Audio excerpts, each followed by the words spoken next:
Selamat datang di sesi 7 Web Programming using PHP. Di sesi ini kita akan belajar register user, sehingga apa yang ditulis di dalam user di form register bisa masuk ke dalam database, dan error message. Jadi misalkan ada error dari ketikan usernya, misalkan user mengetikkan password yang tidak sama dengan password confirmation, maka akan muncul error message di halaman browser. Nah, itu kita juga akan mempelajarinya. Untuk semua code di dalam materi ini bisa diakses di github.com/mrp13.0 moc-basic php. Pilih branch-nya branch ke-7. Oke, sebelum kita bisa membuat register user, tentunya database dan tabel harus ada terlebih dahulu. Nah, untuk membuat database dan table yang akan kita pakai, pastikan dulu SAM di dalam SAM control panel Apache dan MySQL nyala. Bila sudah di start, sekarang kita akses phpMyAdmin, tools yang sudah disediakan oleh SAM lewat browser. Localhost, ketik nomor portnya, tapi karena port saya 80, jadi saya tak perlu ketik nomor port, /phpMyAdmin. Bila phpMyAdmin sudah terbuka, Anda bisa buat database baru dengan klik new. Namun saya akan menggunakan database test yang sudah tersedia. Kemudian di dalam database test ini saya buat tabel baru dengan nama users. Kemudian klik go. Di dalam tabel users ini kita buat ID dengan auto increment, go. Kemudian username, varchar, misalkan length 50. Kemudian password, varchar, lengthnya cukup 32, nanti saya akan jelaskan kenapa lengthnya cukup 32. Kemudian save. Kemudian kita buat tabel satu lagi, klik new di bagian sini, kita namakan tabela post. Kemudian di dalam tabel post ini ada ID, auto increment, go. Kemudian ada isi postnya, kita buat kolom yang namanya post dengan tipe teks. Kemudian ada satu kolom lagi dengan nama user ID yang nanti akan berelasi dengan tabel users. Ini tipenya integer. Terus kemudian kita berikan indeksnya index. Kemudian kita save. Nah, kita buat sekarang kita sudah punya dua tabel post dan user. Nah, sekarang kita buat supaya post dan user saling berelasi. Diklik dulu tabel database-nya. Tes. Diklik database-nya, kemudian ke bagian designer. Di bagian designer, dua tabel ini belum berelasi, jadi klik create relationship, kemudian klik ID, kemudian klik user ID di tabel post, on delete cascade, on update cascade. Oke. Sekarang tabel user dan tabel post sudah berelasi. Sekarang database sudah siap, kita bisa ke Sublime, kemudian kita buat file baru di dalam folder action. Saya buat new file, saya beri nama connect.php, save. Nah, di dalam connect.php ini saya buat tag baru. Saya buka tag PHP, kemudian di sini saya buat variabel, di mana variabel ini akan menyimpan hasil return dari suatu fungsi mysqli_connect. Di dalam mysqli_connect ada beberapa parameter. Parameter pertama adalah alamat di mana database-nya berada. Kemudian parameter keduanya adalah username dari phpMyAdmin Anda. Saya pakai username root. Kemudian password saya kosong. Kemudian nama database-nya, nama database yang digunakan, saya pakainya test. Nah, dengan ini kita buat satu koneksi ke dalam MySQL. Kita simpan di dalam folder di dalam variabel font. Nah, sekarang koneksi ke dalam database kita sudah siap. Sekarang kita akan main di file doregister.php. Di doregister.php kita akan terima masing-masing dari input dari form yang ada di login.php. Kita simpan aja ke dalam variabel $username. Saya terima dari $_post dengan key-nya username. Kemudian saya punya juga $password, saya terima dari $_post password. Ini juga saya terima dari password confirmation.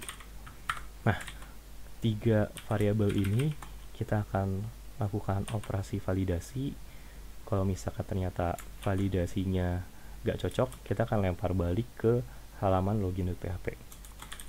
Di sini sementara saya buat tiga variabel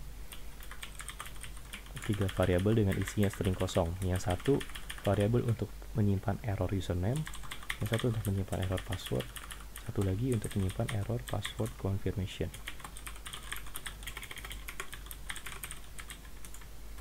Kemudian di bawahnya saya buat if username sama dengan string kosong. Jadi bila username ternyata yang diketik oleh user kosong, saya set error username sama dengan username harus diisi.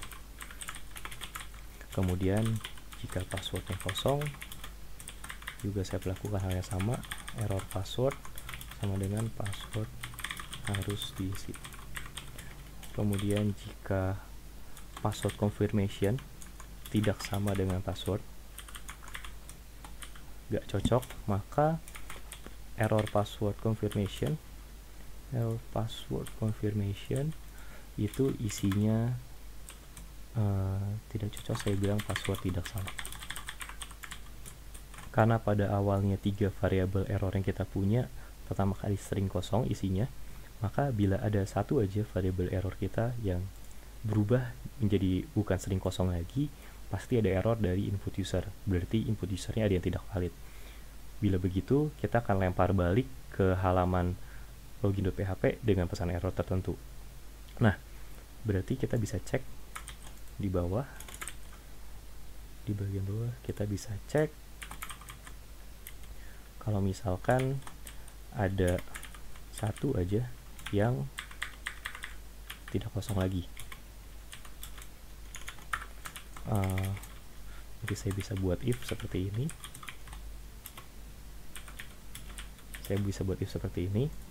Bila ada satu aja yang ternyata kosong, ternyata tidak kosong lagi, maka saya bisa generate query string dengan pertama kali pakai tanda tanya. Kita akan memisahkan pakai tanda tanya dengan domain ya. Kemudian di sini kita bilang error username sama dengan $error username. Bisa diperhatikan saya sengaja pakai petik 2 supaya apa yang tertera di sini bisa masuk langsung ke dalam sini. Di sini akan diparse di dalam string ini. Nah, kemudian saya append di PHP pakai titik, saya append query stringnya dengan ampersand error password. Ini juga error password. Kemudian saya append satu kali lagi error password confirmation. Nah, bila sudah, kita lempar balik ke halaman login dengan cara header location titik 2 naik satu folder lagi, kemudian login.php. Nah, kita masukkan query stringnya ke dalam string ini. Kemudian die untuk menghentikan proses di do register.php ini. Nah, sekarang bisa kita coba di login.php. Pertama kali saya nyalakan dulu localhost saya, cmd, kemudian php s, saya nyalakan dulu web servernya, localhost titik 2000. Di Chrome coba saya akses local.2000 /login.php. Di sini saya coba langsung klik register. Nah, di sini bisa dilihat kalau misalkan error username, error password, dan error confirmation password dioper lewat URI, lewat method post. Berarti bagaimana caranya supaya yang data yang di atas ini bisa tampil misalnya di kanan form sini. Oke, berarti sekarang di login.php kita tambahkan span di bawah masing-masing input. Yang di sini saya tambahkan span tanda tanya sama dengan ini ekuivalen dengan echo sesuatu gitu. Nah, saya buat tanda tanya sama dengan error username. Oke, ini saya coba dulu. $get username, error username. Nah, oke, begini. Sekarang kita coba dulu, kita refresh. Nah, berarti akan muncul di situ. Namun masalahnya, bila ternyata query stringnya nggak ada, saya hapus, enter. Di sini malah muncul error undefined index karena error username tidak ditemukan dalam array get. Solusinya bagaimana? Solusinya kita bisa pakai iset untuk memastikan error username itu variabel yang valid. Jika iset ini jadi iset jadi hasilnya adalah true atau false. Kalau misalkan dia ada berarti hasilnya true, kalau misalkan nggak ada hasilnya false. Misalkan kalau ada berarti kita munculkan, kalau nggak ada kita munculkan string kosong aja. Nah oke, sekarang sudah aman. Mulai dari PHP 7 ada shorthand untuk versi iset kayak gini. Shorthandnya adalah pakai tanda tanya 2 kali terus string kosong. Ini ekuivalen dengan yang barusan kita lakukan. Jadi code yang ini ekuivalen dengan iset tanda tanya 1 kali kemudian get error username gitu. Jadi jauh lebih pendek menggunakan tanda tanya 2 kali. Nah sekarang tinggal password dan password confirmation kita lakukan hal yang sama. Saya copy, di sini juga saya copy paste. Oke, saya ganti ini jadi password dan di sini diganti jadi password confirmation. Oke, coba kita praktekkan di formnya string kosong, form kosong, errornya adalah username harus diisi, password diisi. Saya isi passwordnya, sisa password harus diisi. Saya isi username, saya isi password, password confirmationnya saya isi salah, berarti password tidak sama. Oke, sekarang berarti pesan errornya sudah berhasil muncul. Satu hal lagi yang bisa kita lakukan adalah lebih nyaman untuk user bila username yang barusan dia ketik tetap terketik di atas sini. Tapi supaya aman password tetap hilang, tapi username itu harusnya jangan hilang. Jadi apa yang dia ketik tetap tertulis di situ. Oke, bagaimana cara menampilkannya? Berarti di doRegister.php selain kita oper pesan error, kita juga bisa masukin dalam query string. Saya append lagi query stringnya. Saya tambahkan ampersand username sama dengan $username. Jadi username yang barusan sudah ditulis kita masukkan ke dalam query string. Nah di login.php bisa kita tambahkan di bagian inputnya. Di bagian input sini sebelah placeholder saya bisa tambah value sama dengan string kosong. Kemudian dalam string kosong ini saya buka tag PHP sama dengan, kemudian di dalam tag sini saya isi $_get username tanda tanya 2 kali ketik 1. Jadi maksudnya adalah bila di atas di dalam URI, di dalam query string ada username, maka akan dimunculkan username-nya. Kalau misalkan enggak, value-nya kosong. Kita coba aja. Saya refresh 1 kali, saya isi a misalnya 3 kali, enter. Maka username-nya value-nya masih ada value yang lama. Kenapa? Karena kita ambil dari query string di atas. Nah, validasi sudah berhasil kita lakukan. Sekarang bagaimana caranya supaya usernya berhasil masuk ke dalam database? Oke, kita balik ke doRegister.php. Kemudian di atas doRegister.php di paling atas saya tambahkan require satu string, di mana string ini merujuk ke connect.php yang kita punya. Berarti naik satu folder, kemudian file connect.php. Tujuan dari require ini adalah copy semua code di dalam sini. Semua code dalam connect.php akan di copy, dimasukkan ke dalam sini. Jadi sebenarnya yang dilakukan require adalah itu. Jadi copy sama persis apa yang di dalam suatu file, di copy sama persis ke dalam require-nya. Jadi otomatis kalau kita melakukan require begini, kita bisa memakai $con yang ada di sini. Oke. Sekarang di bagian bawah, setelah validasi berhasil lewati, kita siapkan satu query insert, berarti insert into users, nama tabel kita. Terus di dalam tabel users ada kolom username, kolom password. Nah, values-nya adalah petik 1 username, petik 1 password. Berarti bila query ini dibuat, hasilnya adalah query insert into values-nya tergantung dari ketikan inputan dari user.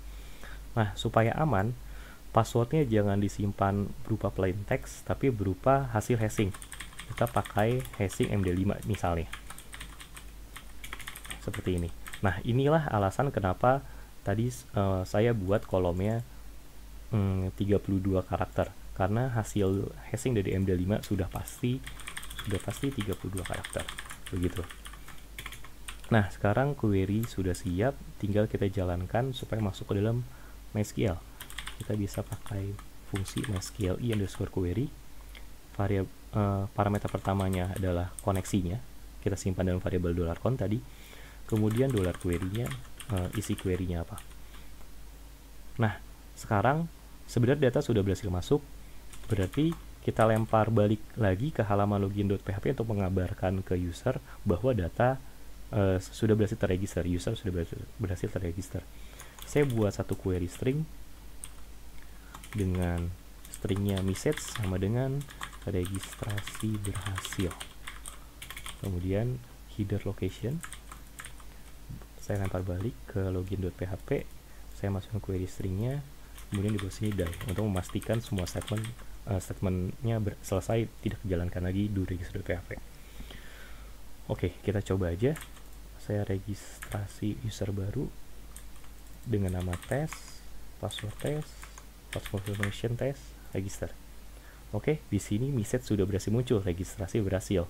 Cuman belum muncul di bagian formnya. Oke, berarti di bagian login.php di bawah input type submit value register, saya tambahkan span baru.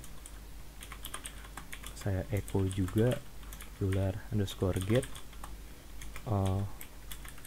dengan string message, tanda tanya 2 kali, string kosong. Oke, registrasi berhasil, sudah muncul di form. Nah, sekarang kita bisa tengok ke tabel user, apakah benar username-nya berhasil masuk. Oke, berarti user baru berhasil terregis. Nah, materi register dan error message sekian. Seharusnya apa yang sudah kita code sudah berhasil register dan validasinya dan error message-nya. Oke, kita akan lanjut ke materi berikutnya.